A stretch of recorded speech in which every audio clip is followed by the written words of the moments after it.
Perkenalkan, nama saya Rahmat Jainul Abidin dengan NIM 415200100778.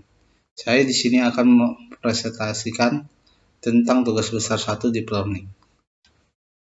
Pertanyaan pertama, jelaskan ciri utama algoritma machine learning. Ciri utama dari algoritma machine learning dibandingkan dengan pemrograman klasikal atau pemrograman konvensional adalah kemampuan untuk membuat komputer pemrograman dirinya sendiri.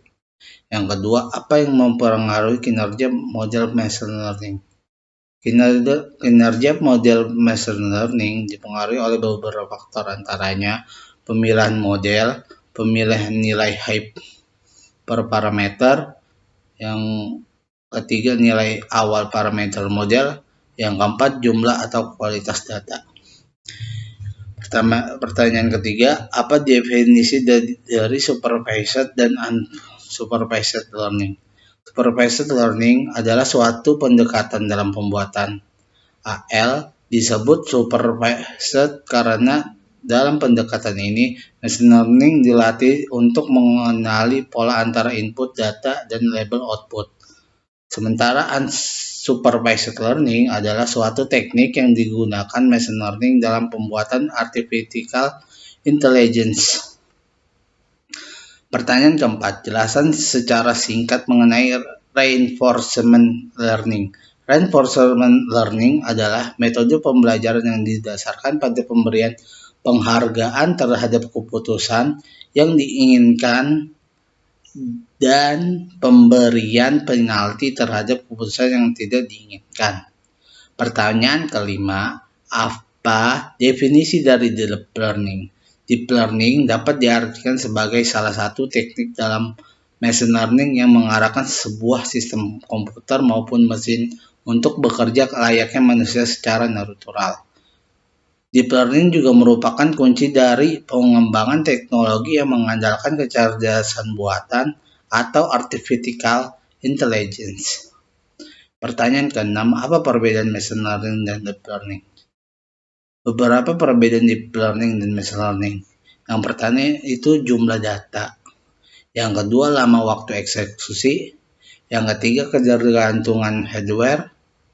Yang keempat, pendekatan dalam penyelesaian masalah. Yang kelima, kemudahan interpretasi. Yang ketujuh, feature engineering.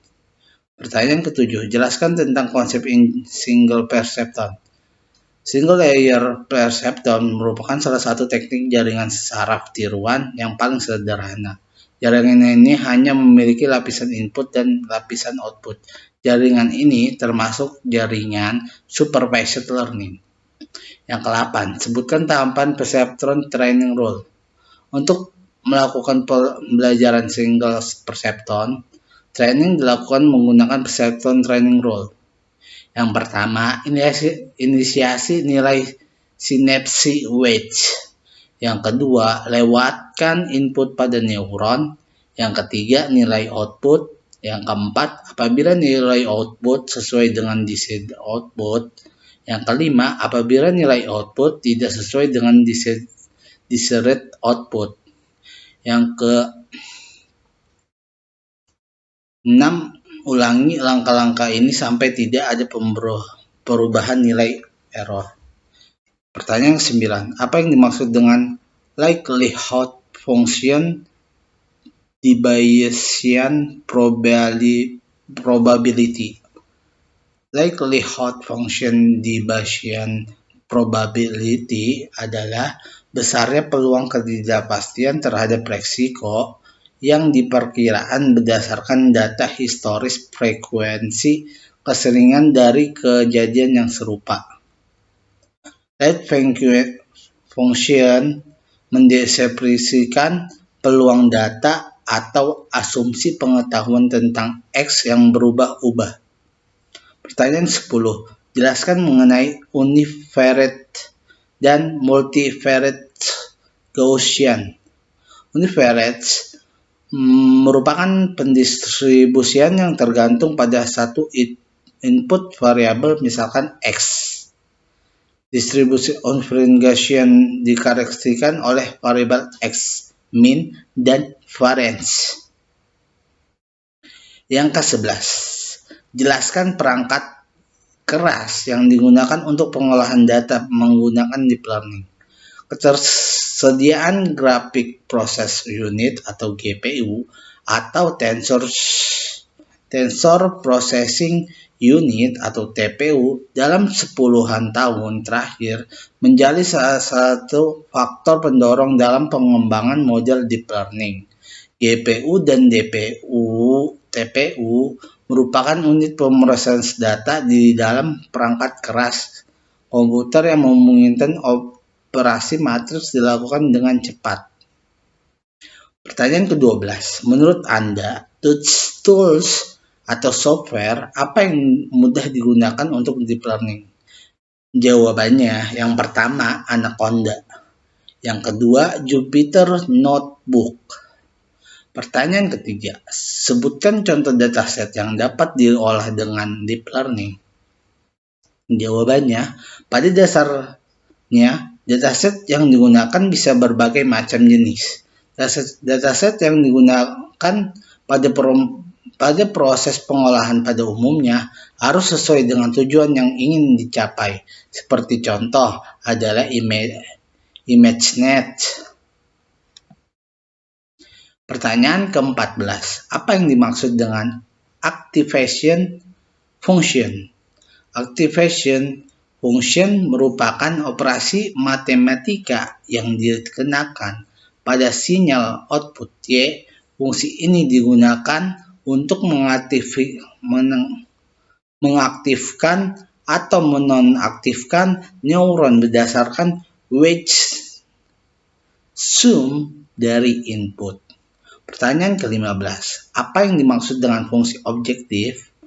Proses pembelajaran model machine learning merupakan proses optimasi terhadap sebuah fungsi objektif. Fungsi objektif adalah sebuah persamaan matematika yang digunakan untuk mengukur secara kuantitatif kinerja sebuah model machine learning dalam mengaproksimasi sebuah fungsi yang memeratakan atribut dan input terhadap atribut label. Pertanyaan ke-16. Sebutkan formula yang digunakan untuk validasi model deep learning. Jawabannya, yang pertama, mean error atau ME. Yang kedua, mean percent error atau MPE. Yang ketiga, mean absolute error atau MAE. Yang keempat, mean absolute percent error atau MAPE. Yang kelima, mean square error atau MSE. Yang keenam, root mean square error atau RMSE. Yang ketujuh, root mean square percent error atau RMSPD. Pertanyaan ke-17, apa tujuan dari pembelajaran training pada pemrosesan data? Salah satu tujuan dari pembelajaran atau training adalah untuk menimbulkan error sehingga kinerja machine learning diukur oleh square error. Dengan kata lain, utility function adalah meminimalkan square error. Pertanyaan ke-18. Apa yang dimaksud dengan steepest gradient descent? Steepest gradient descent adalah metode gradient sederhana untuk pengoptimuman. Metode ini memiliki kekonvergenan yang lambat dalam menuju ke solusi optimum. Hal ini terjadi karena langkahnya yang berbentuk zigzag. Pertanyaan 19. Jelaskan mengenai lokal minima. Jawabannya, lokal minima merupakan nilai minimum pada suatu daerah lokal saja. Pertanyaan ke-20. Apa yang dimaksud dengan gradien? Definisi dari gradien adalah nilai kemiringan atau kecondongan suatu garis yang membandingkan antara komponen Y dengan komponen X Sekian dan terima kasih atas presentasi Q&A saya dengan tugas besar 1 Deep Learning. Wassalamualaikum warahmatullahi wabarakatuh.